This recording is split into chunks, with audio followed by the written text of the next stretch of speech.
ಪ್ರಿಯ ವೀಕ್ಷಕರೇ, ಇದು ನಿಮ್ಮ ನಾಣಿಕೇರಿ ನ್ಯೂಸ್. ನಾನು ನಿಮ್ಮ ಜಿ.ವಿ. ಸುಬ್ಬಾರಾವ್. ನಾಣಿಕೇರಿ ನ್ಯೂಸ್ ಜನರ ಜೀವಾಳ. ವಿಜಯನಗರ ಜಿಲ್ಲೆ ಹೊಸಪೇಟೆ ತಾಲೂಕಿನ ಡಣಾಪುರ ಗ್ರಾಮ ಪಂಚಾಯಿತಿ ವ್ಯಾಪ್ತಿಯ ಹಂಪಿನಕಟ್ಟೆ ಗ್ರಾಮದ ಮೇಲ್ದರ್ಜೆಗೇರಿದ ಪ್ರೌಢಶಾಲೆಯಲ್ಲಿ 2 ಕೊಠಡಿಗಳು, 150 ವಿದ್ಯಾರ್ಥಿಗಳು. ಇದೇನಪ್ಪ ಎಂದು ಅಚ್ಚರಿಯಾಯಿತೆ? ಹೌದು, ಶಾಲೆ ಮೇಲ್ದರ್ಜೆಗೇರಿ 10 ವರ್ಷಗಳು ಕಳೆದರೂ 2 ಕೊಠಡಿಗಳಲ್ಲಿ ಪ್ರೌಢಶಾಲೆ ನಡೆಯುತ್ತಿದೆ. ಶಾಲೆಯು ಈ ಬಾರಿ SSLC ಪರೀಕ್ಷೆಯಲ್ಲಿ ಹೊಸಪೇಟೆ ತಾಲೂಕಿನಲ್ಲಿ ಉತ್ತಮ ಸ್ಥಾನ ಪಡೆದರೂ ಶಾಲೆಯ ದುಸ್ಥಿತಿ ಹೇಳತೀರದು. ಶಾಲೆಯಲ್ಲಿ 150 ವಿದ್ಯಾರ್ಥಿಗಳು ಕಲಿಯುತ್ತಿದ್ದರೂ ಶಾಲೆಗೆ 2 ಕೊಠಡಿಗಳಿದ್ದು ಉಳಿದ ವಿದ್ಯಾರ್ಥಿಗಳು ವರಾಂಡದಲ್ಲಿ ಕಲಿಯುತ್ತಿದ್ದಾರೆ.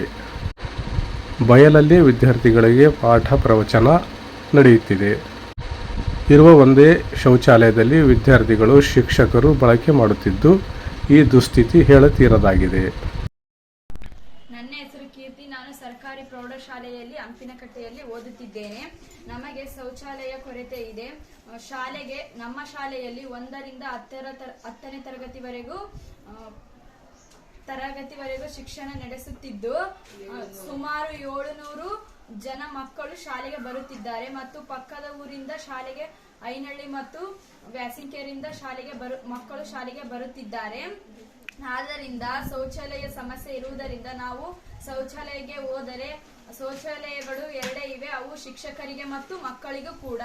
ನಾವು ಶೌಚಾಲಯಕ್ಕೆ ಹೋದರೆ ತುಂಬಾ ಸಮಯವನ್ನು ಹಿಡಿದುಕೊಳ್ಳುತ್ತಿದೆ. ಆದ್ದರಿಂದ ನಾವು ಬಯಲು ಪ್ರದೇಶದಲ್ಲಿ ಹೋದರೆ ನಮಗೆ ಅನಾರೋಗ್ಯದ ತುತ್ತಾಗುತ್ತಿದೆ ಮತ್ತು ವೈಯಕ್ತಿಕ ಸಮಸ್ಯೆಗಳು ಉಂಟಾಗುತ್ತಿವೆ. ಮತ್ತು ಆದ್ದರಿಂದ ಮಕ್ಕಳುಗಳು ಶಾಲೆಗೆ ಬರುವುದು ಕೂಡ ಮತ್ತು ತಪ್ಪಿಸುತ್ತಿದ್ದಾರೆ. ನಮ್ಮ ಸ್ನೇಹಿತರು ಶಾಲೆಗೆ ಬರುವುದಿಲ್ಲ, ಶೌಚಾಲಯ ಇಲ್ಲ ಎಂದು ಹೇಳುತ್ತಿದ್ದಾರೆ. ಮತ್ತು 10ನೇ ತರಗತಿ ಮತ್ತು 9ನೇ ತರಗತಿ ಕೊಠಡಿಗಳಿಲ್ಲ. ನಾವು ಶಾಲೆಯಲ್ಲಿ ಬಂದಾಗ ಕ್ಲಾಸ್ಗಳನ್ನ ದೇವಸ್ಥಾನ ಮತ್ತು ಸಮುದಾಯ ಭವನದಲ್ಲಿ ಮತ್ತು ಗಿಡದ ನೆರಳಿನಲ್ಲಿ ತರಗತಿಯನ್ನು ಕಲಿತು ಹೋಗುತ್ತೇವೆ. ಆದ್ದರಿಂದ ತಾವುಗಳು ಕೊಠಡಿ ಮತ್ತು ಶೌಚಾಲಯವನ್ನು ನಿರ್ಮಿಸಿಕೊಳ್ಳಬೇಕೆಂದು ಮನವಿ ಮಾಡಿಕೊಳ್ಳುತ್ತಿದ್ದೇವೆ. ನನ್ನ ಹೆಸರು ಪ್ರತಿಭಾ. ನಾನು ಸರ್ಕಾರಿ ಪ್ರೌಢಶಾಲೆ ಹಂಪಿನಕಟ್ಟೆಯಲ್ಲಿ 10ನೇ ತರಗತಿಯಲ್ಲಿ ವ್ಯಾಸಂಗ ಮಾಡುತ್ತಿದ್ದೇನೆ. ನಮ್ಮದು RMSS ಸ್ಕೂಲ್ ಆಗಿರುವುದರಿಂದ 1ರಿಂದ 10ನೇ ತರಗತಿಯವರೆಗೂ ವಿದ್ಯಾರ್ಥಿಗಳು ವ್ಯಾಸಂಗ ಮಾಡುತ್ತಿದ್ದಾರೆ. ಈ ಶಾಲೆಯಲ್ಲಿ ಶೌಚಾಲಯಗಳು 2 ಇರುವುದರಿಂದ ಶಿಕ್ಷಕರಿಗೂ ಮತ್ತು ವಿದ್ಯಾರ್ಥಿಗಳಿಗೂ 2 ಶೌಚಾಲಯಗಳಿವೆ.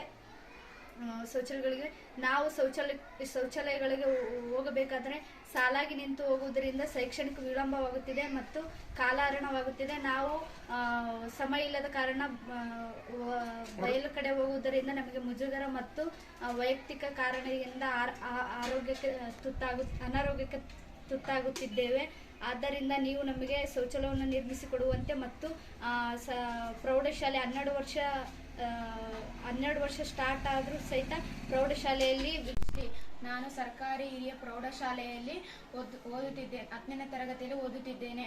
ನಮ್ಮ ಶಾಲೆಯಲ್ಲಿ ಶೌಚಾಲಯದ ಸಮಸ್ಯೆಗಳು ತುಂಬಾನೇ ಇವೆ. ನಮ್ಮ ಶಾಲೆ 1ರಿಂದ 10ನೇ ತರಗತಿವರೆಗೆ ಇವೆ ಮತ್ತು ಶೌಚಾಲಯಗಳು 2 ಇವೆ. ಅವು ಶಿಕ್ಷಕರಿಗೂ ಮತ್ತು ಮಕ್ಕಳಿಗೂ. ನಾವು ಸಾಲಾಗಿ ನಿಂತು ವಾಶ್ರೂಮ್ಗೆ ಹೋಗಿ ಬರಲು ತುಂಬಾ ಸಮಯ ವಿಳಂಬವಾಗುತ್ತಿದೆ. ಆದ್ದರಿಂದ ನಮಗೆ ಶೈಕ್ಷಣಿಕ ಕುಂಠಿತವಾಗುತ್ತಿದೆ. ಆದ್ದರಿಂದ ನಾವು ಬಯಲು ಪ್ರದೇಶಕ್ಕೆ ಶೌಚಾಲಯಕ್ಕೆ ಹೋಗಬೇಕು.